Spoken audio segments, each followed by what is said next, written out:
Halo para pencari fakta. Negara Jepang memang dikenal dengan teknologinya yang begitu maju dalam berbagai bidang, termasuk pertanian. Dan gak dipungkiri petani di Jepang lebih maju dibandingkan petani di negara kita Indonesia. Karena mereka didukung oleh teknologi canggih yang akan memudahkan pekerjaan mereka. Selain itu, teknologi ini juga lebih memaksimalkan hasil pertanian mereka dibandingkan dengan cara konvensional. Seperti 5 teknologi canggih petani beras di Jepang yang akan kita bahas ini. Namun sebelum lanjut, jangan lupa klik subscribe dulu ya dan aktifkan lonceng notifikasi agar kalian tak ketinggalan informasi menarik dari Fakta Populer.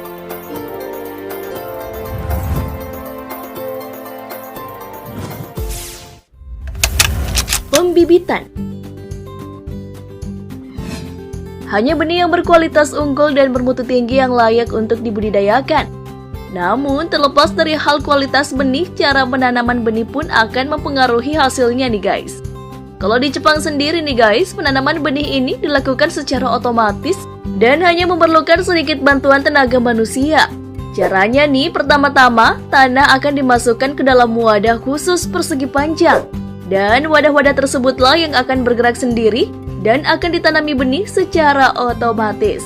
Selanjutnya, pada mesin terdapat sikat khusus yang berputar, yang mana sikat ini akan mencampur tanah dan benih secara efektif. Juga hal yang gak kalah canggihnya nih guys, pada penyiraman. Biji-biji ini selanjutnya akan melewati penyiraman secara otomatis. Canggih banget kan?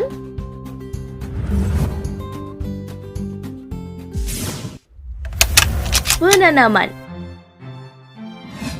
Kamu pasti udah akrab banget sama adegan petani-petani menanam padi seperti ini kan? Tapi proses ini ternyata nggak semudah apa yang kamu lihat loh. Proses penanaman akan dilakukan setelah benih sudah tumbuh dengan daun sempurna. Lalu cara menanam dilakukan dengan memasukkan bagian akar membentuk huruf L agar akar dapat tumbuh dengan sempurna.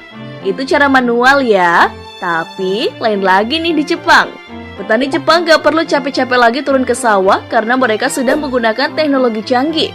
Petani hanya perlu naik ke atas mesin dan gak perlu lagi turun berkotor-kotor ria di dalam sawah. Benih-benih yang sudah tumbuh hanya perlu diletakkan di atasnya. Lalu ketika mesin tersebut sudah dijalankan, benih-benih tersebut akan tertanam dengan sendirinya. Dengan begini jauh lebih menghemat waktu dan tenaga kan?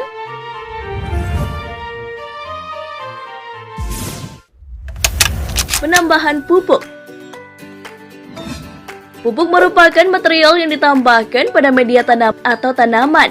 Penambahan pupuk diperlukan untuk mencukupi kebutuhan hara yang diperlukan tanaman sehingga mampu berproduksi dengan baik. Kalau cara penambahan pupuk yang kamu biasa lihat, gimana nih guys? Tentunya masih menggunakan tenaga manusia ya. Nah, kalau di Jepang nih, proses pemupukannya dijamin bakalan membuatmu terpesona. Untuk mengontrol jalannya helikopter tersebut, petani menggunakan remote khusus. Kalau menambahkan pupuk dengan cara seperti itu, kayaknya bakalan menyenangkan banget ya. Udah kayak main helikopter-helikopteran dengan remote control nih ya. Selain itu, remote control ini juga digunakan untuk menyemprotkan pestisida. Dengan menggunakan metode penyemprotan dengan helikopter ini, terbukti meningkatkan efisiensi waktu dan tenaga.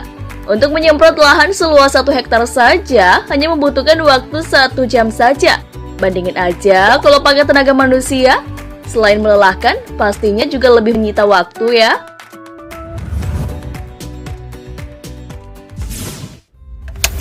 Membersihkan gulma. Gulma atau yang seringkali disebut sebagai rumput liar ini mengganggu pertumbuhan padi yang ditanam. Oleh karena itu, pembersihan gulma sangat penting untuk dilakukan oleh para petani. Cara menyiangkan tanaman dari gulma ini pun bermacam-macam. Bisa menggunakan cangkul kecil untuk gulma yang cukup besar, atau menggunakan tangan jika gulma-gulmanya cukup kecil. Tapi hal ini tentu memakan waktu dan tenaga yang cukup banyak ya guys. Lain ceritanya di Jepang. Untuk pembersihan gulma di sawah, mereka menggunakan mesin khusus pencabut gulma secara otomatis. Layaknya helikopter penyemprot pupuk tadi dan pestisida, mesin yang menyerupai kapal bot mini ini dikendalikan dengan remote control. Meskipun gak menggunakan tenaga manusia, mesin ini hanya akan mencabut rumput liar di sekitar tanaman padi, tanpa mengganggu tanaman padi sebenarnya. Kalau membersihkan gulmanya seperti ini mah gak bakalan capek ya? Iya nggak?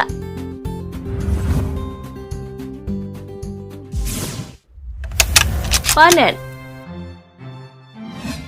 Setelah penanaman bibit, penyemprotan pupuk, dan pembersihan gulma, kini saatnya kita panen nih guys. Seperti kata pepatah, barang siapa yang menanam, maka dia pula yang akan menuai. Ciile. Nah, untuk proses pemanennya pun gak kalah canggihnya nih guys dengan proses-proses sebelumnya.